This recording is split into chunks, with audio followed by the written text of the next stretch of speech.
সবথেকে বড় হিন্ট দিয়ে রাখি, লোকসভা ইলেকশনের পাশাপাশি বরানগর কেন্দ্রের বিধানসভা উপনির্বাচন, সেই বিধানসভা উপনির্বাচনে বিজেপির প্রার্থী সজল ঘোষ। আরও একটি হিন্ট দিয়ে রাখি, বরানগর এলাকায় সজল ঘোষ প্রচারে নেমেছেন।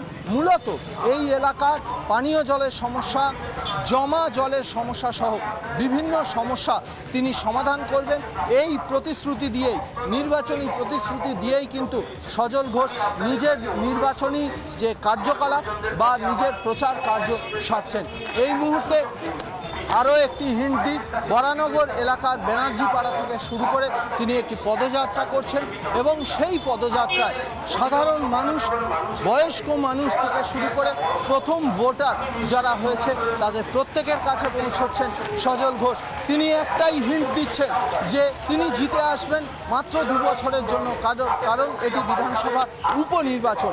সেই বিধানসভা উপনির্বাচনে জিতে এলে বরানগরে একেবারে এমার্জেন্সি যে সমস্যা বা একেবারে প্রথম যে সমস্যা, জমা জলের সমস্যা, পানীয় জলের সমস্যা, আবর্জনা, এই সমস্যাগুলো তিনি সমাধান করবেন এবং মানুষের কাছে তিনি প্রার্থনা করছেন বা আবেদন করছেন, ভোট চাইছেন বিশেষ কয়েকটি নির্দিষ্ট কয়েকটি ইস্যুগুলো নিয়ে। এগুলোর পাশাপাশি বরানগরের বিভিন্ন সময় বিভিন্ন জায়গায় মানুষের থেকে জোর করে যে টাকা আদায় করা হয়, সেই যে তোলাবাজি, সেই তোলাবাজির ইস্যুটাকেও তিনি নির্বাচনী প্রচারের অন্যতম ইস্যু বানাচ্ছেন। সব মিলিয়ে বরানগর কেন্দ্রের বিজেপি প্রার্থী, বরানগর কেন্দ্রের উপনির্বাচনের বিজেপি প্রার্থী সজল ঘোষ তিনি নির্বাচনী প্রচার সারছেন। নির্বাচনী প্রচার সারার সঙ্গে তিনি মানুষের কাছে যাচ্ছেন, মানুষের কাছে পৌঁছচ্ছেন। বেশ কয়েকটি নির্দিষ্ট ইস্যু, নির্দিষ্ট হিন্ট নিয়ে তিনি মানুষের কাছে যাচ্ছেন। ভিডিও জার্নালিস্ট পার্থসারথী রায়ের সঙ্গে সৈকত, রিপাবলিক বাংলা, বরানগর।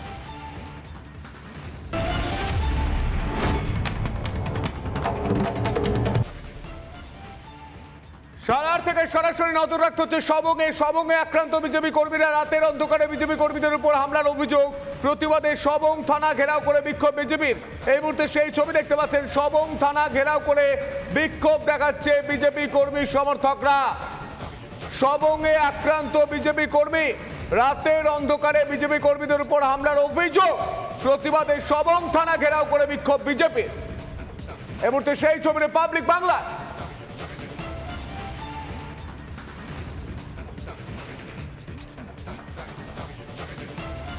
বিক্ষোভ যে পুলিশ দাঁড়িয়ে থেকে আমাদের বিজেপি কার্যকর্তারা মার খাচ্ছে, আমাদেরকে মারছে তৃণমূলের হারমাদরা, তো সেই জায়গায় পুলিশ কি করছে? এই জন্যই এটা আমাদের বিক্ষোভ, আমাদের প্রতিবাদ। হয় আমাদেরকে অ্যারেস্ট করো, না হলে ওই গুন্ডাদের অ্যারেস্ট করো। আমাদের অ্যারেস্ট করো, না হলে ওদের অ্যারেস্ট করো। কাল রাত 9টা থেকে তৃণমূলের হারমাদ বাহিনীরা অতনু সিংয়ের নেতৃত্বে সারা 4 নম্বর অঞ্চলে বিজেপি কার্যকর্তাদেরকে বাড়িতে গিয়ে লোহার রড, রিভলভার নিয়ে বাড়িতে গিয়ে মারধর করেছে, ঘরদর ভাঙচুর করেছে। বিভিন্ন কার্যকর্তারা এখনো 14 জন হসপিটালে ভর্তি আছে। যতক্ষণ না আমাদের দাবি, যতক্ষণ না অতনু সিং সহ তার গ্যাং অ্যারেস্ট হচ্ছে, ততক্ষণ আমাদের আন্দোলন চলবে। আমরা থানায় অবস্থান বিক্ষোভ করেছি যে অতনু সিংকে অ্যারেস্ট না করা পর্যন্ত আমাদের এই আন্দোলন চলতে থাকে।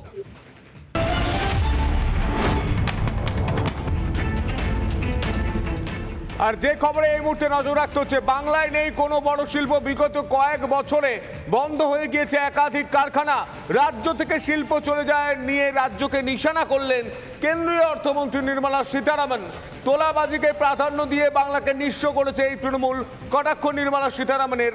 রিপাবলিক বাংলা এক্সক্লুসিভ সাক্ষাৎকারে বাংলাকে নিয়ে আশঙ্কা প্রকাশ নির্মলা সীতারামনের। দেশের সংস্থা ছিল, কোনো বিদেশি সংস্থা নয়। Why would Assam be an attractive option? Assam কেন এত আকর্ষণীয় অপশন জানেন? Haryana, the states which repeatedly get all these industries. And you need an ecosystem. সাধারণভাবে গুজরাট, মহারাষ্ট্র, তামিলনাড়ু, হরিয়ানাতে এই সমস্ত ইন্ডাস্ট্রি রয়েছে। If a chip manufacturer thought Assam is good enough and they've gone with a big investment there, I would have thought even that kind of rigor with which and the proactiveness with which Bangla এরকম শিল্প চাইলে এটা করুক না, to come and set up something here, jobs would, তবে তো চাকরি হবে। চাকরি কি এমনি হবে?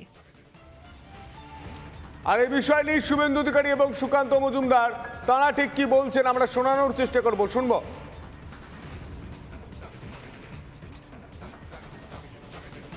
শিল্প নেই, কাজ নেই, কর্মসংস্থান নেই, বাথরুম পেলে কমিশন দিতে হয়, এত কাটমানির অত্যাচার।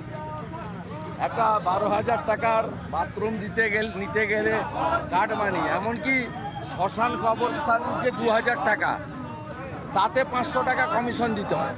মানুষ বিতস্রোত হয়ে যায়, কোনো পরিষেবা নেই, শুধু ভাষণ। দেখুন, শিল্পের বন্ধাভূমিতে পরিণত হয়ে গেছে বাংলা। প্রথমে সিপিএমের 34 বছরের শাসন এবং তারপরে মমতা বন্দ্যোপাধ্যায় 12-13 বছরের শাসনে সম্পূর্ণরূপে বাংলার যে শিল্প সম্ভাবনা, সেই শিল্প সম্ভাবনাকে বিনষ্ট করে দেওয়া হয়েছে। বাংলা এই মুহূর্তে শিল্পের শ্মশান। এমনকি বাংলাতে যে শিল্পপতিরা বাস করেন, থাকেন, তারা পর্যন্ত বাংলায় শিল্প স্থাপন করছেন, তারা অন্য রাজ্যে গিয়ে শিল্প স্থাপন করছেন। Sandeshkhali, you have heard of Sandeshkhali? Of course I've heard. Who didn't hear of it? And 55 days when this man was given protection by the ruling party. 55 days. He wasn't even arrested. Every time it hits her honor. It hits at her poor administration. She falls back on victim shaming. She falls back on, oh, it's Bengal's honor. We have immense respect for Bengal.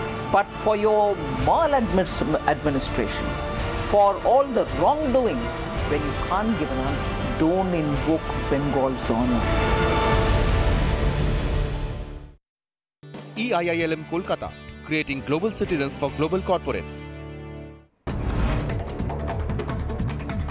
আগামীকাল ফের বঙ্গ সফরে প্রধানমন্ত্রী নরেন্দ্র মোদী পুরুলিয়ায় সভা করবেন মোদী। বিশেষ চপারে পুরুলিয়া পৌঁছবেন প্রধানমন্ত্রী। সভাস্থলে চলছে শেষ মুহূর্তের প্রস্তুতি। সভায় রেকর্ড ভিড় হবে দাবি গেরুয়া শিবিরের। হাওড়ার লিলুয়ায় ভোটের প্রচারে রাজ্য বিজেপি সভাপতি সুকান্ত মজুমদার, বিজেপি প্রার্থী রথীন চক্রবর্তীর সমর্থনে প্রচার সুকান্তর। প্রার্থীকে নিয়ে হুডখোলা গাড়িতে চেপে রোড শো করেন সুকান্ত।